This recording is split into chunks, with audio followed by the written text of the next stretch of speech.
भक्तों, अगर मैं आपसे कहूं कि एक ऐसा व्रत भी है जो श्राप को पल भर में समाप्त कर सकता है, जो राक्षस बने इंसान को फिर से उसका असली रूप दिला सकता है और जो आपकी हर अधूरी इच्छा को सच कर सकता है, तो क्या आप विश्वास करेंगे?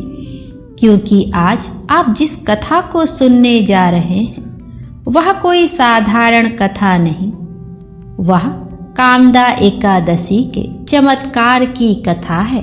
तो प्रिय भक्तों, आइए चलते हैं उस समय में जब यह चमत्कारी घटना घटी थी, जहां एक प्रेम एक श्राप में बदल गया और फिर भक्ति ने सब कुछ बदल दिया। आज हम उसी कथा का श्रवण करेंगे और आप इस कथा को ध्यान पूर्वक सुनिए। प्राचीन काल में भोगीपुर नामक एक नगर था, जिसमें पुंडरीक नाम का राजा राज्य करता था। राजा पुंडरीक अनेक ऐश्वर्यों से युक्त थे। उनके राज्य में अनेक अप्सरा, गंधर्व, किन्नर आदि निवास करते थे। उसी जगह ललित और ललिता नाम के गायन विद्या में निपुण गंधर्व स्त्री पुरुष अत्यंत वैभवशाली घर में निवास करते हुए विहार किया करते थे। उन दोनों में इतना प्रेम था कि वे अलग हो जाने की कल्पना मात्र से ही व्याकुल हो उठते थे। एक समय राजा पुंडरीक गंधर्वों सहित सभा में शोभायमान थे। वहां अन्य गंधर्वों के साथ ललित भी गायन कर रहा था। उस समय उसकी प्रियतमा ललिता वहां उपस्थित नहीं थी। गाते गाते अचानक उसे उसका ख्याल आ गया, जिसके कारण वह अशुद्ध गाना गाने लगा।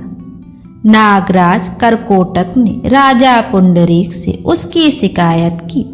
इस पर राजा पुंडरीक को अत्यंत क्रोध आया और उन्होंने ललित को श्राप दे दिया। अरे दुष्ट, तू मेरे सामने गाता हुआ भी अपनी स्त्री का स्मरण कर रहा है। इससे तू नरभक्षी राक्षस बनकर अपने कर्म का फल भोग। राजा पुंडरीक के श्राप से ललित गंधर्व उसी समय एक विकराल राक्षस हो गया। उसका मुख भयानक हो गया।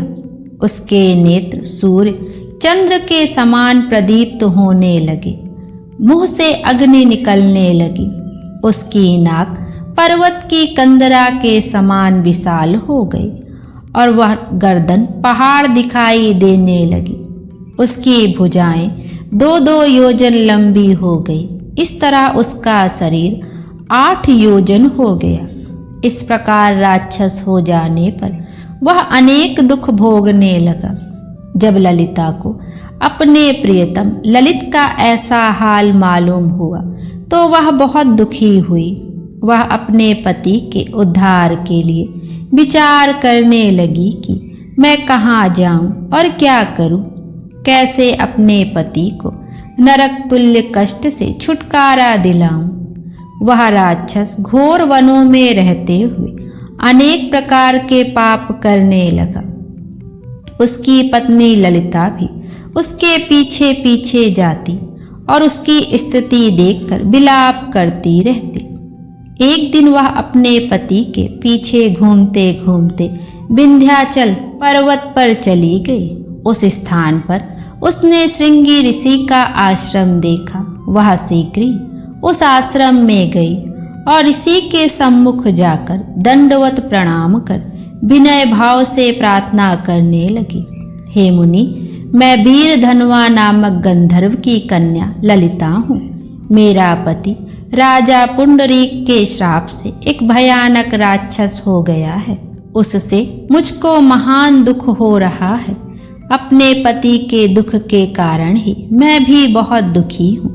हे ऋषि श्रेष्ठ, कृपया करके आप उसके राक्षस योनि से छूटने का कोई श्रेष्ठ उपाय बतलाएं। उसका सारा वृतांत सुनकर ऋषि श्रृंगी बोले, हे गंधर्व कन्या, चैत्र मास के शुक्ल पक्ष की एकादशी का नाम कामदा एकादशी है। उसके व्रत करने से मनुष्य के समस्त कार्य शीघ्र ही सिद्ध हो जाते हैं। यदि तो उसके व्रत के पुण्य को अपने पति को दे देगी तो वह शीघ्र ही राक्षस योनि से छूट जाएगा और राजा का श्राप शांत हो जाएगा। मुनि के ऐसे वचनों को सुनकर ललिता ने आनंद पूर्वक व्रत किया और द्वादशी के दिन ब्राह्मणों के सामने अपने व्रत का फल अपने पति को दे दिया और भगवान से प्रार्थना करने लगी, हे प्रभु, मैंने जो यह व्रत किया उसका फल मेरे पति देव को मिले, जिससे उनकी राक्षस योनि शीघ्र ही छूट जाए। एकादशी का फल देते ही उसका पति राक्षस योनि से छूट गया और अपने पुराने स्वरूप को प्राप्त हुआ। वह अनेक सुंदर वस्त्रों तथा आभूषणों से अलंकृत होकर पहले की भांति ललिता के साथ विहार करने लगा।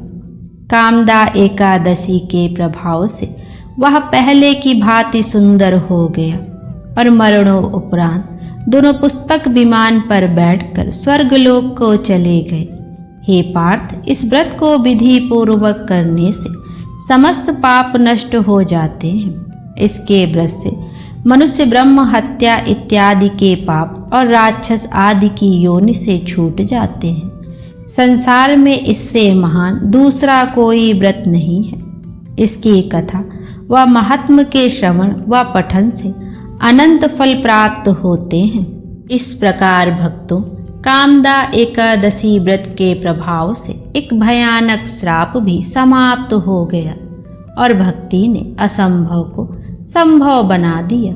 यही कारण है कि जो भी भक्त सच्चे मन, श्रद्धा और विश्वास के साथ कामदा एकादशी का व्रत करता है या इसकी कथा का श्रवण करता है, उसके जीवन के सभी दुख, कष्ट और बाधाएं दूर हो जाती हैं और उसकी हर मनोकामना पूर्ण होती है। तो भक्तों, अगर आप भी अपने जीवन में सुख, शांति और समृद्धि चाहते हैं तो इस पावन व्रत कथा का श्रवण अवश्य करें और इस कथा को अधिक से अधिक लोगों तक पहुंचाएं, जिससे उनके जीवन में भी सुख, शांति और समृद्धि हमेशा बनी रहे। जय श्री हरि।